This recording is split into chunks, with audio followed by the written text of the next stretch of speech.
इस देश के प्रधानमंत्री आदरणीय नरेंद्र मोदी जी को और इस संसद में बैठे हुए सभी मंत्री और हमारे सांसद, हमारा ये पहला टर्म है और इस टर्म में जिस तरीके से ये संसदीय कार्य चला है, जो बहुत कुछ सीखने को इस कार्य क्षेत्र से हम लोगों को मिला और हमारे क्षेत्र में जाकर बहुत सारा काम करने मिला है। तो मैं हमारे इस पार्लियामेंट का, हमारे स्पीकर साहब ओम बिरला साहब का और इस देश के हमारे आदरणीय प्रधानमंत्री जी का और इस पूरे देश के युवाओं के तरफ से 2014 के पहले जो अर्थव्यवस्था हमारे देश की थी वो 11वीं पोजीशन पे हम खड़े थे सर।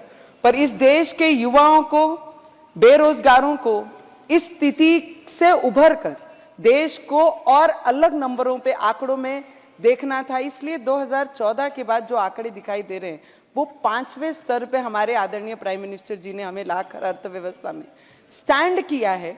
यह हमारी सरकार का, हमारे देश के प्राइम मिनिस्टर जी का ये बहुत बड़ा योगदान और बहुत बड़ी भेंट हमारे युवाओं को इस देश की है सर। मैं अंतरिम बजट था और उसमें उसी के ऊपर मैं कुछ बोलना चाहूँगी सर कि हमारे अमरावती क्षेत्र से मैं पहली बार सांसद बन के इस पार्लियामेंट में आई हूँ सर। सौभाग्य है मेरा कि एक सैनिक की बेटी होने के बाद इस पार्लियामेंट में आके बड़े बड़े लोगों के साथ, मंत्रिमंडलों के साथ, देश के प्राइम मिनिस्टर के साथ बैठकर, ये पार्लियामेंट में बैठकर देश के बड़े बड़े निर्णयों में योगदान दिया। तो मैं अपने क्षेत्र के वासियों का दिल से बहुत बहुत धन्यवाद करूँगी कि उन्होंने ये मौका दिया और मैं यहाँ तक पहुँची सर। ये सरकार के द्वारा ये 2019 में ये 5 वर्षों में सर ये सरकार ने मेरे क्षेत्र को जो दिया है उसका उल्लेख ये पार्लियामेंट में करना बहुत ज़रूरी है, जिससे हमारे जैसे यंगस्टर जो आने वाले भविष्य में इस क्षेत्र में आके अपने अपने क्षेत्र को रिप्रेजेंट करना चाहेंगे, उनके एनकरेजमेंट के लिए बहुत ज़रूरी है सर।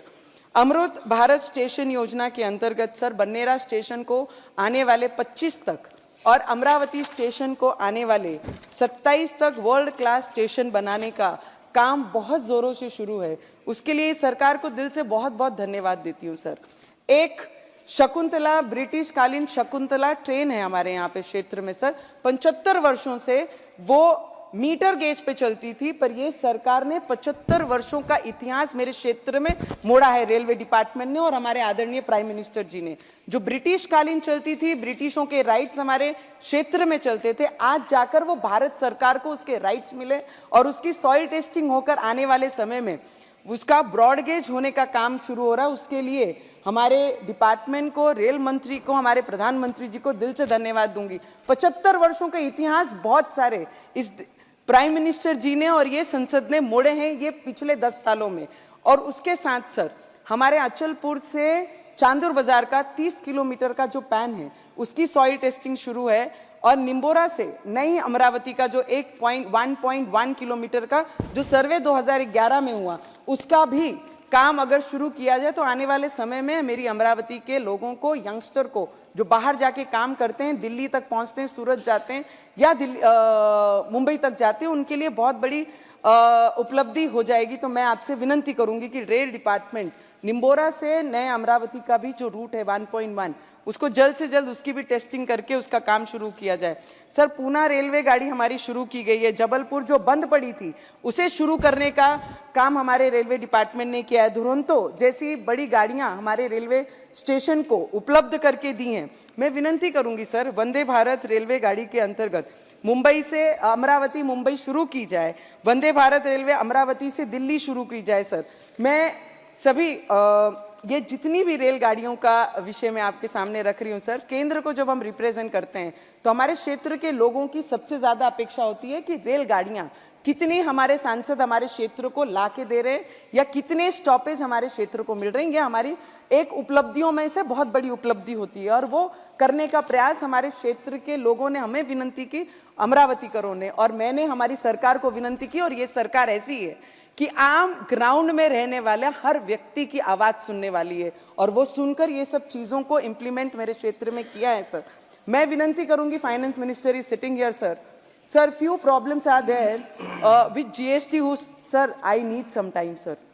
मुझे लगेगा क्योंकि ये आखिरी स्पीच please. रहेगा इस टर्म का, जी, जी. तो सर जीएसटी का जो सेक्शन 16 जो 4 है, ये जो एक्ट बना था 2017 में, इसमें बहुत बड़ी मेजॉरिटी में व्यापारी वर्ग, चार्टेड अकाउंटेंट्स जो काम करना चाहते हैं उसे जो दंड लग रहा है, जो फाइन लग रहा है, ओवर उन पे जो कार्रवाइयाँ हो रही हैं, मुझे लगता है इसमें अगर थोड़ा सुधार किया जाए तो आने वाले समय में जिनको टैक्स जीएसटी भरना है उनको भी बहुत ज़्यादा इजी आसानी होगी।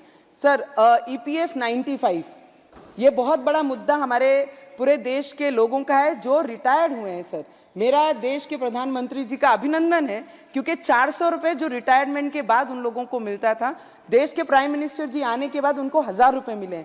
पर मेरी विनंती रहेगी सर कि उन लोगों को जब हम 1000 रुपये दे रहे हैं, 1000 रुपये में अब इस पीरियड में 1000 रुपये में महीने में अगर जिन्होंने 50 साल 40 साल अपना योगदान सर्विस के माध्यम से दिया उनको ये पूरा नहीं होगा। सर तो मैं विनंती करूंगी सर, मेगा टेक्सटाइल पार्क, हमारे पीएम मित्रा जो मेगा टेक्सटाइल पार्क है देश में 7 है सर, 7 में एक महाराष्ट्र है और एक वो मेरे अमरावती क्षेत्र को हमारे आदरणीय प्राइम मिनिस्टर जी ने और ये पार्लियामेंट ने दिया है। तो अमरावती करों की तरफ से आने वाले समय में मिनिमम 2 लाख लोगों को, 2 लाख युवकों को, मेरे क्षेत्र के विदर्भ के क्षेत्र के बच्चों को वहां पर रोजगार मिलेगा। तो उनके सभी की तरफ से, विदर्भ की तरफ से और मेरी अमरावती करों की तरफ से मैं दिल से बहुत बहुत धन्यवाद करना चाहूंगी। सर फाइनेंस मिनिस्टर साहब यहाँ बैठे हैं, हम सब कई लोगों ने अभी फार्मर्स लोगों पे बोलते हुए हम लोगों ने सबने सुना है। मुझे लगता है किसान ये मेरा राजा था, राजा है और ये राजा रहना चाहिए। इसके लिए सर मेरे कुछ ही मुद्दे हैं सर, आई जस्ट रिक्वेस्ट कि this must be the last. समय की सीमा है तो मैं आपको विनंती करूंगी सर कि किसानों के ऊपर कपास, सोयाबीन, तूर, मूंग, संतरा ये फसलों पे जो अपेक्षित है कि इनके जो नुकसान हो रहा है, जो इनका लागन है वो भी इनके हाथ में नहीं आ रहा है। अगर उसके लिए उस पर हमने काम किया तो महाराष्ट्र में जो किसान आज बहुत परेशान है उनको बहुत बड़ी मदद और भी माननीय सदस्य हैं जिनको बोलना है सर। मेरे जी, इसलिए conclude, please conclude now immediately. Sir जो किराए पे रहने वाली महिलाएं हैं जिनके लिए ये योजना इस बार बजट में लाई गई है सर, जब भी प्रधानमंत्री आवास योजना मिलती थी और जितनी भी योजनाएं घरकुल के लिए चलती हैं हमारे महाराष्ट्र में, तो जब हम जाते थे स्लम्स में रहने वाले बिना घर के लोग जो आखिरी सांस उनकी भाड़ों के घरों में रह जाती थी, उनके लिए जो योजना लाए, उनको घर मिलने की जो योजना लाए, मुझे लगता है ये भगवान से कम नहीं होगा कि ये सरकार ने उनको ये योजना सर 2 मिनट्स, जस्ट 2 मिनट्स, हमारे क्षेत्र को गवर्नमेंट मेडिकल कॉलेज हमारे केंद्र सरकार ने दिया, उसके लिए धन्यवाद करती हूँ। आवास योजना जो पीएम की साहब की चलती है, मैं विनंती करूंगी सर ग्रामीण और शहर, जो शहर में 2.5 लाख रुपया दिया जाता है वही ग्रामीण को भी, ग्रामीण के लोगों को भी वो 2.5 लाख रुपया मिलना चाहिए। मैं विनंती करूंगी सर आंगनवाड़ी और आशा वर्कर सर बहुत important sir, last 1 minute sir last 1 minute नहीं, last 1 minute, last sentence only. No sir, हमारी आंगनवाड़ी और ASHA worker, thank you, anganwadi और आशा वर्कर बहुत इंपॉर्टेंट सब्जेक्ट है सर। Thank you. बहुत दिनों से वो अपने अपने डिमांड्स के लिए बाहर लगी पड़ी हैं, तो उनको मदद करना जी हमारा कर्तव्य है सर। उनको प्लीज